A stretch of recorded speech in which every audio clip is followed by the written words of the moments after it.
Donc ici on est à BDnet, une librairie BD dans le 11e. Dans le 11e, rue de Charonne. Qu'est-ce qu'on peut trouver ici?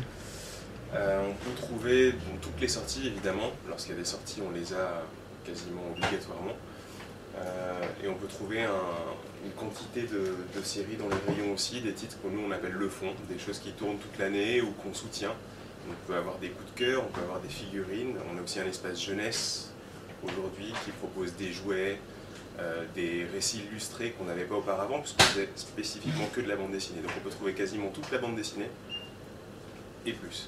D'accord, et le fond en fait c'est des bandes dessinées des années 80, 90? Oui, enfin, ça peut être des choses qui sont sorties il y a 6 mois qui ne sont plus en nouveauté. Hein. C'est D'accord. pas obligatoirement quelque chose de très ancien, même si on a évidemment les Astérix, les Tintins et autres séries.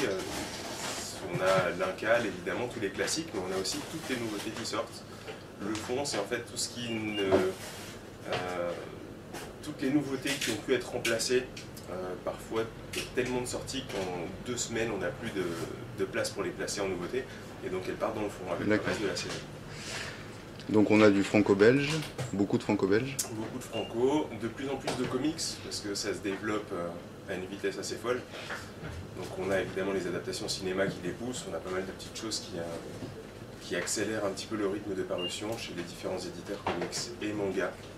Parce que le manga est quand même extrêmement dynamique, malgré le fait qu'il est peut-être moins vu qu'il y a quelques années, il fonctionne encore très très bien.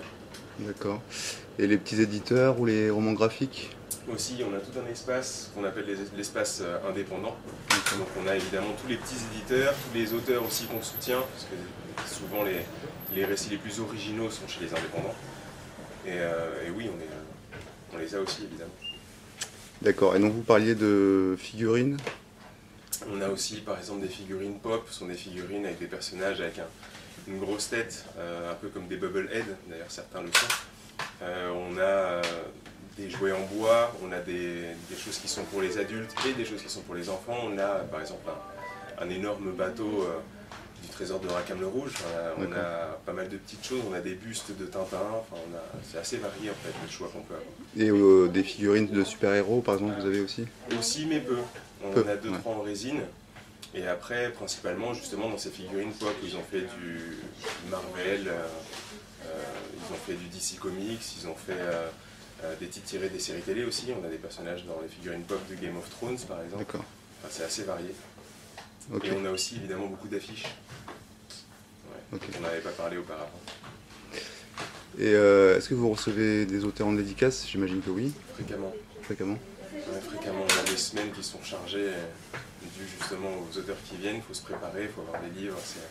Ça mobilise une pièce aussi. Ouais. Mais oui, on est. C'est quoi la fréquence à peu près? Je vais dire, habituellement, on préfère que ce soit le samedi. Donc habituellement, plutôt, je dirais, une fois par semaine. Parfois une semaine où on n'a pas d'auteur, mais on a eu par exemple il y a quelques semaines, une semaine où on a eu 4 auteurs différents. D'accord. On a eu mercredi, jeudi, vendredi, samedi. C'était plus compliqué déjà. Et pouvez-vous nous dire, c'est qui les derniers que vous avez reçus et les prochains que vous recevrez? Ce qu'on a reçu, on a eu Von Command de Bungo.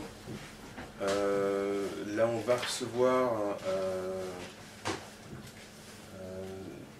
l'auteur, on a suivi, c'est ça, Charlie Poppins, on a Libon qui vient et Keck qui a fait un petit bouquin d'un petit format qui ressemble au blog de Bastien Vives, très grand dans la même collection chez Champlain, qui est réellement drôle.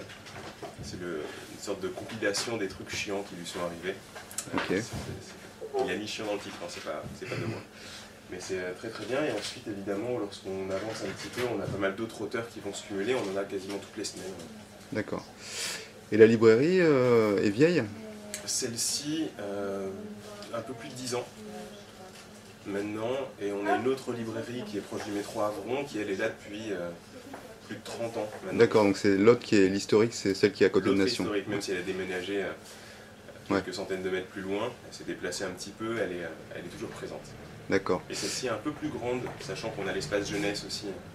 Elle fait combien de superficie Je ne pourrais pas vous dire avec ce qui s'est ajouté en jeunesse, mais c'est quand même un bel espace.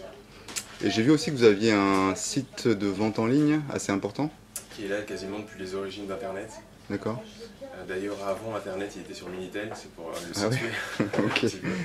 Et oui, c'est un site de vente qui sont. Enfin, les préparations de commandes ne sont pas faites directement de la librairie parce qu'on n'a pas les places. Mais on travaille avec autant les médiathèques et les bibliothèques qu'avec les clients justement des personnes qui cherchent des bandes dessinées par correspondance, qui ne peuvent pas se déplacer en librairie. D'accord. Ok, bah je vous remercie. Mais je vous en prie.